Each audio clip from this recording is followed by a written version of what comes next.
ಮುಖ್ಯಮಂತ್ರಿ ಸಿದ್ದರಾಮಯ್ಯ ಸದ್ಯ ಅವರ ತವರು ಜಿಲ್ಲೆ ಮೈಸೂರಲ್ಲಿದ್ದಾರೆ. ಮೈಸೂರಲ್ಲಿದ್ದಾಗಲೇ ಅವರಿಗೆ ಬಿಗ್ ಶಾಕ್ ಕಾದಿದೆ.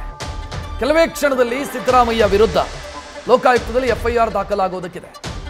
ಮೈಸೂರು ಲೋಕಾಯುಕ್ತ ಎಸ್ಪಿಗೆ ಎಡಿಜಿಪಿ ಸೂಚನೆಯನ್ನು ಕೊಟ್ಟಿದ್ದಾರೆ.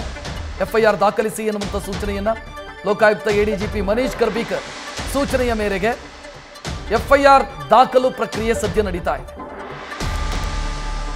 ಲೋಕಾಯುಕ್ತ ಎಸ್ಪಿ ಉದೇಶ್ ನೇತೃತ್ವದಲ್ಲಿ ಎಫ್ಐಆರ್ ಮಾಡೋದಕ್ಕೆ ಸಿದ್ಧತೆಯನ್ನು ಮಾಡಲಾಗ್ತಾ ಇದೆ. ಎಫ್ಐಆರ್ ಟೈಪ್ ಮಾಡ್ತಿದ್ದಾರೆ ಲೋಕಾಯುಕ್ತ ಅಧಿಕಾರಿಗಳು. 45ಕ್ಕೂ ಹೆಚ್ಚು ಪುಟಗಳ ದಾಖಲಾತಿಯೊಂದಿಗೆ ಈ ತಯಾರಿಯನ್ನು ಮಾಡಲಾಗ್ತಾ ಇದೆ.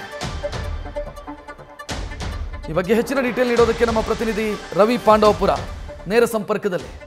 ರವಿ, ಇದೊಂದು ರೀತಿ ಗಜಪ್ರಸವದ ರೀತಿಯಲ್ಲಾಯ್ತು. ಇವತ್ತಾಗತ್ತಾ ನಾಳೆ ಆಗತ್ತಾ ಅಂತ ಏನ್ ಸಮಸ್ಯೆ? ಯಾಕೆ ಇಷ್ಟೊಂದು ಸುದೀರ್ಘ ಪ್ರಕ್ರಿಯೆ ಆಗಿರೋದು ಇಂದು ಎಫ್ಐಆರ್ ಮಾಡೋದಕ್ಕೆ?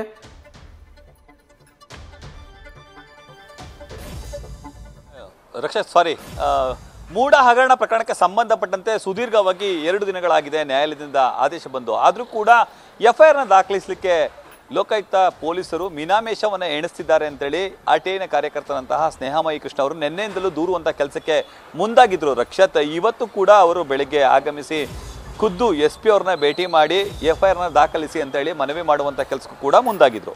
ನಿನ್ನೆ ಇಡೀ ದಿನ ಸ್ನೇಹಮಯಿ ಕೃಷ್ಣ ಅವರು ಬಂದಾಗ ಲೋಕಾಯುಕ್ತ SP ಆಗಿರುವಂತಹ ಉದೇಶ್ ಅವರು ಈ ಠಾಣೆಯಲ್ಲಿ ಇರಲಿಲ್ಲ. ಅವರು ಬೆಂಗಳೂರಿಗೆ ತೆರಳಿದ್ರು. ಕೋರ್ಟ್ಗೆ ಹೋಗಿ ಪ್ರತಿಯನ್ನು ತರಲಿಕ್ಕೆ ಹೋಗಿದ್ರು. ಅಂತಹ ಸಂದರ್ಭದಲ್ಲಿ ಸ್ನೇಹಮಯಿ ಕೃಷ್ಣ ಅವರು ಉದೇಶ್ ಅವರು ಕಾಣಿಸ್ತಿಲ್ಲ ಅಂತೇಳಿ ದೇವರಾಜ ಪೊಲೀಸ್ ಠಾಣೆಯಲ್ಲಿ ಪ್ರಕರಣವನ್ನು ದಾಖಲಿಸಲಿಕ್ಕೆ ಕೂಡ ಮುಂದಾಗಿದ್ರು. ನಂತರ ಖುದ್ದು SP ಕಚೇರಿಗೆ ಆಗಮಿಸಿ ಅಲ್ಲಿಂದ ಒಂದು ಆದೇಶವನ್ನು ತೆಗೆದುಕೊಂಡು ಬಂದು ದೇವರಾಜ ಪೊಲೀಸ್ ಠಾಣೆಯಲ್ಲಿ ಉದೇಶ್ ಅವರು ನಾಪತ್ತೆಯಾಗಿದ್ದಾರೆ ಅಂತೇಳಿ ದೂರನ್ನು ದಾಖಲಿಸಿದ್ರು. ಇವತ್ತು ಬೆಳಗ್ಗೆ ಬಂದವರು ಕೂಡ ಇವತ್ತು ಕೂಡ ಅಂತಹದ್ದೇ ಪ್ರಹಸನದಲ್ಲಿದ್ದರು. ಒಂದಷ್ಟು ಗೊಂದಲಗಳು ಬೆಳಗ್ಗೆ ಕೂಡ ಇದ್ವು. CRPC ಅಡಿಯಲ್ಲಿ ಈ ಒಂದು ಎಫ್ಐಆರ್ನ ದಾಖಲಿಸಬೇಕಾ ಅಥವಾ BNNS ಅಡಿಯಲ್ಲಿ ದಾಖಲಿಸಬೇಕಾ ಅನ್ನೋದು ಲೋಕಾಯುಕ್ತದಲ್ಲಿ ಗೊಂದಲ ಇತ್ತು.